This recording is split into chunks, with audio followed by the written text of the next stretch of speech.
Hello बच्चों, स्वागत है आप सभी का आपके अपने चैनल गॉड क्लासेस पर। गॉड क्लासेस यानी मैथ्स भी एंड मस्ती भी। तो बच्चों, आज की जो क्लास है उसमें सेट्स एंड रिलेशन को हम कंटिन्यू करते हैं और आज की इस जो क्लास है उस क्लास में हम सीखने वाले हैं टॉपिक रिलेशंस के बारे में। अभी तक टॉपिक का जो नाम था सेट्स एंड रिलेशन, उसमें से हम सब सेट्स के बारे में डिस्कस करते आ रहे थे। सेट्स क्या होते हैं, कैसे होते हैं, ठीक है, किस किस टाइप के होते हैं, कैसे कार्डिनल नंबर होता है और कार्डिनल नंबर की प्रॉपर्टीज़ क्या होती है, ये सब चीज़ें अगर आप लोग मिस कर चुके हैं तो कोई बात नहीं।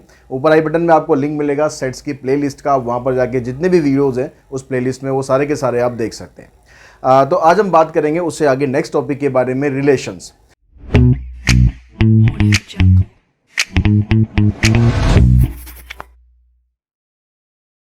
में। रिलेशंस, अब रिलेशंस जैसा कि आप नॉर्मल लाइफ में भी देखते हैं कि रिलेशंस हम यूज़ करते हैं। एक्चुअली बहुत सारे रिलेशंस होते हैं हमारे हमारे बहुत सारे रिलेशन हैं। हम किसी के, जैसे अगर मैं अपनी बात करूं, मैं किसी का ब्रदर हूं, किसी का फादर हूं, किसी का सन हूं, किसी का टीचर हूं। ऐसे बहुत सारे, एक आदमी के बहुत सारे रिलेशन हो सकते हैं। ऐसे आप लोगों के भी बहुत सारे रिलेशंस हो सकते हैं।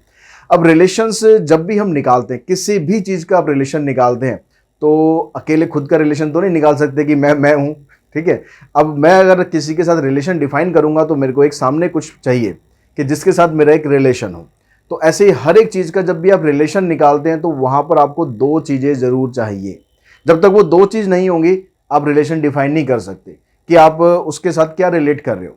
अब ये ज़रूरी नहीं कि पर्सन का रिलेशन होता है, नंबर का भी रिलेशन हो सकता है। अगर मैं कहूँ कि भाई x is a square of y, X Y का स्क्वायर है, अगर मैं कह दूं कि x is equals to Y plus one, तो कुछ भी रिलेशन हो सकता है कि नंबर्स के बीच में हो सकता है, पर्सन्स के बीच में हो सकता है, किसी ऑब्जेक्ट के बीच में हो सकता है। देखिए, जैसे अगर हम लें कि भाई कप प्लेट, ये भी एक रिलेशन है कि कप के साथ प्लेट है, ठीक। तो ऐसे कुछ भी रिलेशन हो सकता है, लेकिन रिलेशन बनाने के लिए आपको हमेशा दो चीज़ें चाहिए। अब ये जो दो चीज़ें हैं हम इनको कैसे लिखेंगे, क्या क्या होता है इसके अंदर, तो इसी के बारे में सबसे पहले हम जानेंगे, जिसको हम बोलते हैं ऑर्डर्ड पेयर, ठीक है। ऑर्डर्ड पेयर के बाद फिर हम सीखेंगे कार्टेशियन प्रोडक्ट। तो आज की इस क्लास के अंदर हम ऑर्डर्ड पेयर के बारे में सीखेंगे और फिर कार्टेशियन प्रोडक्ट के बारे में सीखेंगे। नेक्स्ट क्लास में इसकी हम एक्सरसाइज करेंगे। तो अब ध्यान से आप लोग जरा समझ लीजिए, बहुत सिंपल चीज़ें हैं। एक बार आप समझ लेंगे तो यकीन मानो आप कभी भूलोगे नहीं। बहुत आसान चीज़ें हैं, लेकिन एक बार ढंग से कंसेप्ट को समझना है, उसके लिए आपको वीडियो पूरा देख लेना है। वीडियो पूरा देखने के बाद मैं गारंटी देता हूँ कि ये कार्टेशियन प्रोडक्ट और ये ऑर्डर्ड पेयर क्या है, ये आपके लिए बिल्कुल बच्चों का खेल बनने वाला है, ठीक है। अब यहाँ पर सबसे पहले अगर हम बात करें ऑर्डर्ड पेयर की, तो ऑर्डर्ड पेयर है क्या। जैसे मैंने बताया कि भाई रिलेशन बनाने के लिए आपको दो चीज़ों की ज़रूरत पड़ती है। तो ये दो चीज़ों को जब आप लिखते हैं तो उसको हम बोलते हैं ऑर्डर्ड पेयर। कैसे हम लिखते हैं? N ordered pair is a pair of object taken in order.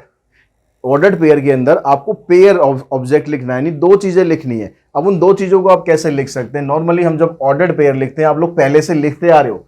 अब यहाँ पर हम थोड़ा सा उसको प्रॉपरली डिफाइन कर रहे हैं। आप लोग पहले से लिखते आ रहे हो, आपने ग्राफ में लिखा होगा, कोऑर्डिनेट सिस्टम में लिखा होगा, कार्टेशियन सिस्टम में लिखा होगा x, y ब्रैकेट लगाकर। तो वो क्या होता है? ऑर्डर्ड पेयर ही तो होता है। वहां पर हम x और y के बीच में एक रिलेशन बताते हैं।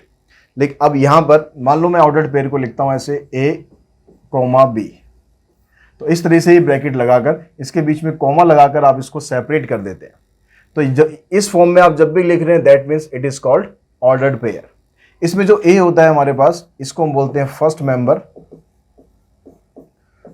मेंबर, और बी को हम बोलते हैं सेकंड मेंबर।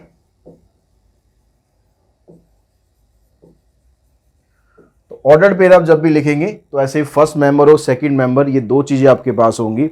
अब जब हम बात करते हैं ऑर्डर्ड पेयर के बारे में, तो ये कहता है कि भाई ऑर्डर्ड पेयर ए बी और बी ए, ये दोनों अलग अलग चीज़ें हैं। जैसे सेट्स में क्या होता है, अगर आप ए बी लिख दो या बी ए लिख दो तो वो एक ही सेट कंसीडर होता है, क्योंकि वो एलिमेंट्स होते हैं। लेकिन यहाँ पर ये क्या ऑर्डर्ड पेयर है, ये एक पर्टिकुलर ऑर्डर में लिखा गया। अगर आप इसका ऑर्डर चेंज कर देते हो, आप लिख देते हो बी ए, तो ये इसके बराबर नहीं है। ए बी एक अलग चीज़ है, बी ए अलग चीज़ है। कब तक? अनलेस ए और बी दोनों बराबर ना हो जाए। अगर ए और बी दोनों बराबर हैं फिर तो बराबर ही रहेगा, यहाँ भी बराबर हो जाएगा, यहाँ भी बराबर हो जाएगा, दोनों इक्वल हो जाएंगे। तो उस केस में आप कह सकते हो कि भाई ए बी और बी ए बराबर हैं, अनलेस बी ए और बी अगर बराबर ना हो। अगर ये दोनों बराबर हो गए तो ये दोनों बराबर होंगे ही होंगे, फिर तो कोई कन्फ्यूजन ही नहीं है। और अगर ये दोनों बराबर नहीं है तो ए बी एक डिफरेंट चीज़ है और बी ए एक डिफरेंट ऑर्डर्ड पेयर है। दोनों डिफरेंट ऑर्डर्ड पेयर हैं, ठीक है। अब यहाँ से जो दोनों कंपोनेंट की हम बात करते हैं, ए बी और बी ए, अगर हम इन दोनों कंपोनेंट की बात करते हैं ए बी, ठीक है, तो ये दोनों कंपोनेंट सेम हो सकते हैं। जैसे हम लिखें 2 2 3 3, तो ये सेम हो सकता है। Two component of ordered pair में be equal, two component of an ordered pair may be equal।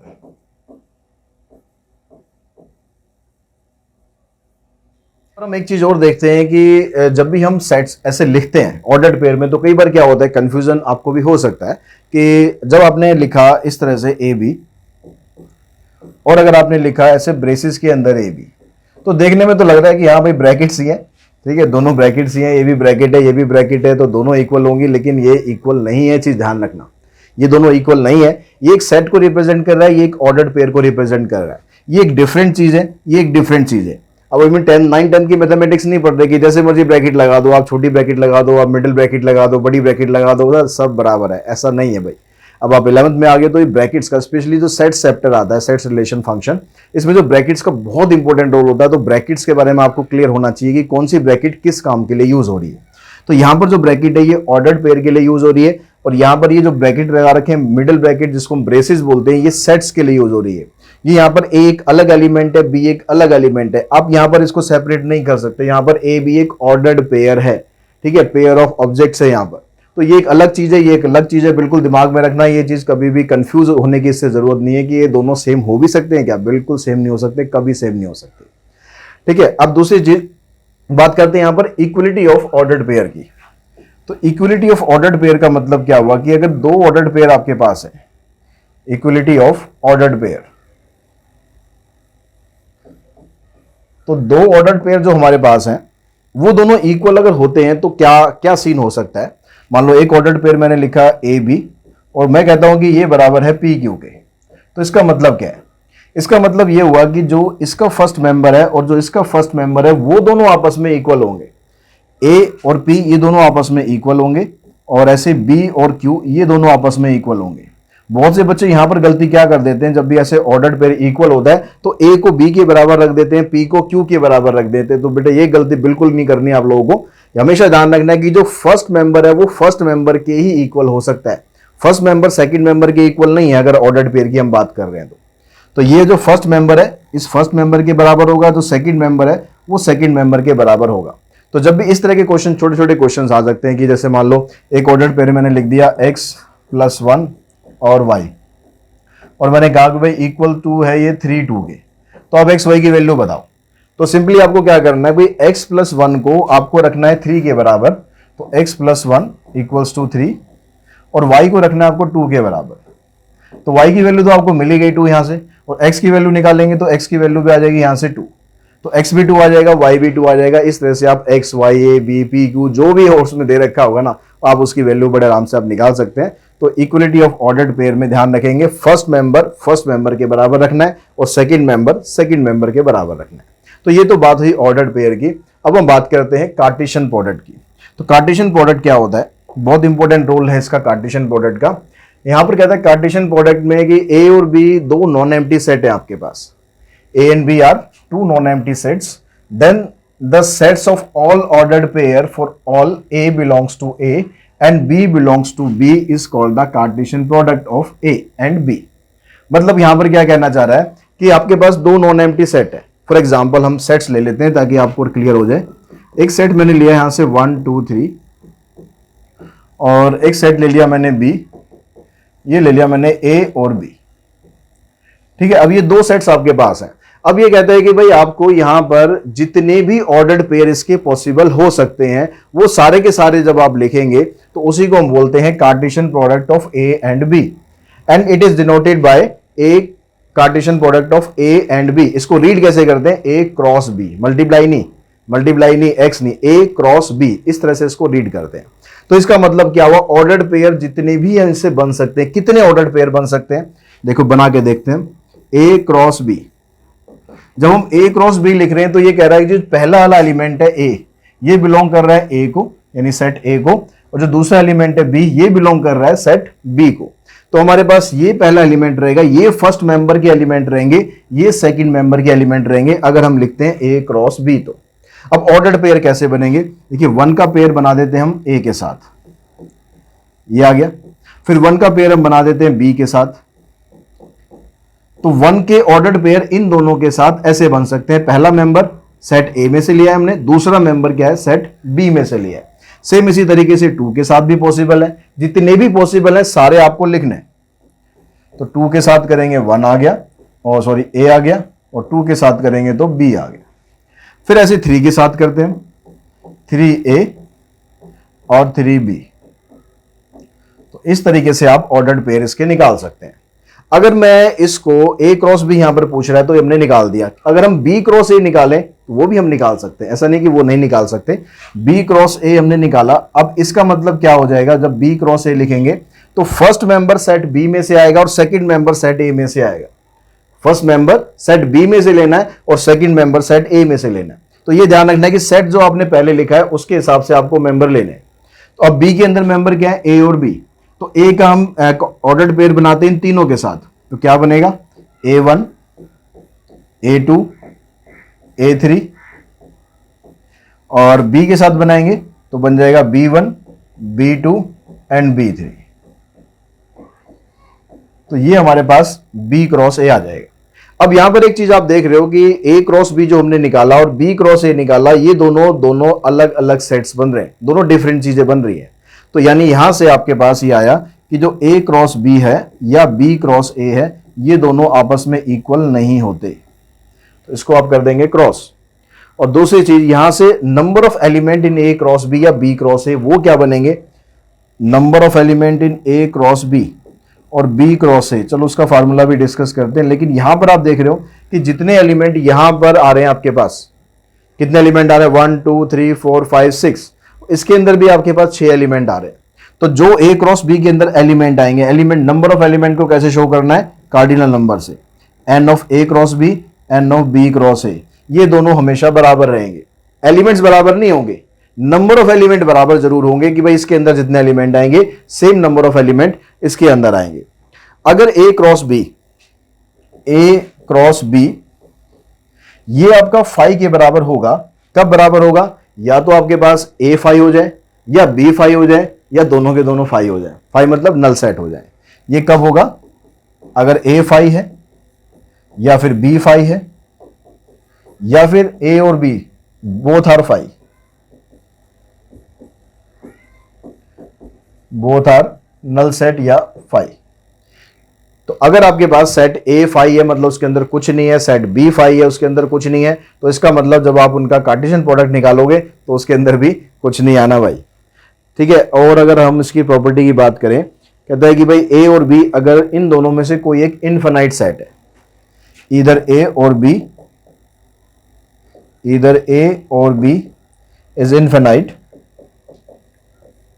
और बोथ, या फिर दोनों हो जाए, then A cross B is also infinite.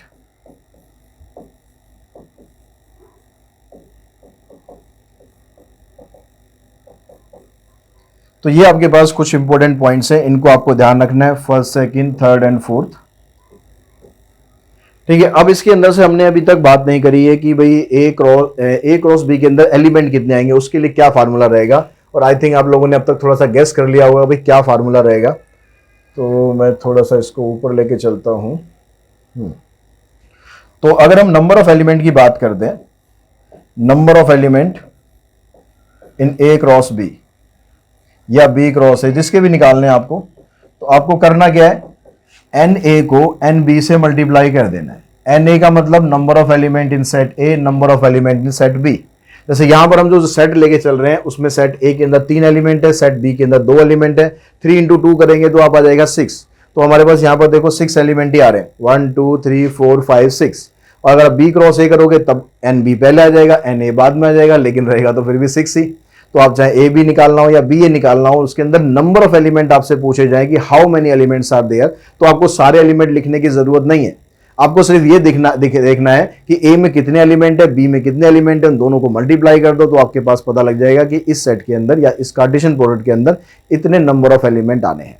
तो ये सारी चीजें जो थी आपके पास, और कुछ इसमें ऐसा बचा नहीं है कि जो हमारा करना रह गया हो। तो आई थिंक जो कार्टेशियन प्रोडक्ट और ऑर्डर्ड पेयर से रिलेटेड जो भी मटेरियल था, जो भी इसका बेसिक कंसेप्ट था, वो सब कुछ मैंने यहाँ पर डिस्कस कर लिया है। आप लोग इसको वीडियो को अच्छी तरह देख लें, बेसिक कंसेप्ट को समझ लें, और मुझे यकीन है कि आप एक्सरसाइज ट्राई करेंगे तो आप लोग बड़े आराम से एक्सरसाइज के क्वेश्चन भी कर पाएंगे। ठीक है, फिर भी अगर कोई क्वेश्चन अगर रह जाते हैं तो वीडियो तो आपको कल मिल ही जाएगी, तो उस वीडियो के आप साथ मैच कर लेना अपने आंसर, आपने कर लिया या नहीं कर लिया, वीडियो आपको जरूर देखनी है। भैया मेहनत आप लोगों के लिए करते हैं तो कम से कम आप लोगों का भी बनता है कि भाई वीडियो आप देखो, और अच्छी लगती है तो लाइक करो। लाइक करने में बड़ी कंजूसी करते हैं कई बच्चे, देख लेते हैं वीडियो, ठीक है, व्यूज बहुत सारे होते हैं, लेकिन लाइक अगर देखो तो बड़े कम होते हैं। तो भैया या तो अनलाइक कर दो यार, पता तो लग जाए ना कि आपको वीडियो पसंद नहीं आई है। पसंद आई है तो लाइक कर दो, पसंद नहीं आई है तो अनलाइक कर दो, कुछ भी करो लेकिन कर दो। और अच्छी लगती है तो आगे शेयर करो अपने दोस्तों के साथ, और सब्सक्राइब करके रखो चैनल को, बेल आइकन को भी प्रेस करके रखो। 11th 12th 2 साल हमारा साथ है, और उससे आगे भी कुछ आगे एग्जामिनेशन आपको देने हैं, तो हम लोगों का साथ इसी तरीके से बना रहे, ऐसी मुझे उम्मीद है। और कंटेंट के बारे में अगर आपका कोई सजेशन है, आप कुछ कहना चाहते हैं, तो कमेंट बॉक्स में आप सभी का हमेशा से स्वागत रहा है, आगे भी रहेगा। आज की इस वीडियो में इतना ही। Thanks to all of you.